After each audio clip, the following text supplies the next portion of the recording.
ओम शांति। कैसे हो आप सभी? उम्मीद करती हूँ परमात्मा के आशीर्वाद से आप सभी बहुत अच्छे होंगे। श्यामा मेरी एक सहेली का नाम है। आज मैं आपके सामने उसी का एक अनुभव एक्सप्लेन करने जा रही हूँ, जिसकी उस परमात्मा ने एक अनजान शख्स को माध्यम बनाकर उसकी जान की रक्षा की थी। मेरी साथी टीचर में बदलाव देखकर उसने भी मुझसे काउंसलिंग लेकर मेडिटेशन करना स्टार्ट कर दिया था। मेडिटेशन करने के बाद उसको भी बहुत हल्कापन फील हुआ। अपनी लाइफ में अच्छे अच्छे चेंजेस देखकर वो भी अमृत वेला उठ जाया करती। और तो और वो घर पर बाबा को भोग भी लगाती। कुछ भी प्रॉब्लम हो तो बाबा को दिल से याद करो तो वो हमारी हेल्प करते हैं। ये बात वो जान चुकी थी। एक दिन की बात है, श्यामा के घर एक रिश्तेदार अचानक आ गए और उनके साथ एक अनजान बच्चा 17-18 साल के आसपास की उम्र का होगा। ये दोनों शाम के समय उसके घर आए। तब घर पर ये दोनों पति पत्नी और उनका बच्चा मौजूद थे। खाना खाकर उसके पति उन रिश्तेदारों के साथ बाहर चले गए। रात की तकरीबन 11 बजे के आसपास वे घर वापस आए तो वे दोनों ही नशे में धुत थे।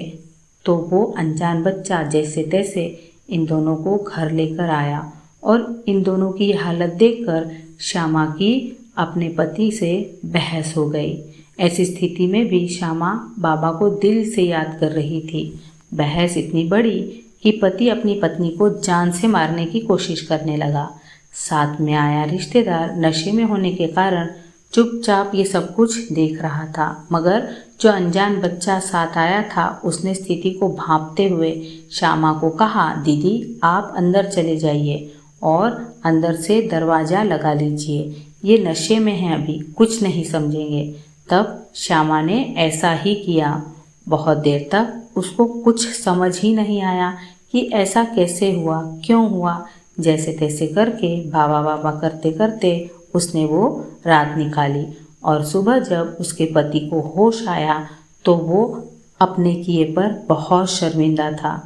उस दिन श्यामा को ऐसा एहसास हुआ कि बाबा ने उस बच्चे को उसकी मदद करने के लिए ही भेजा था।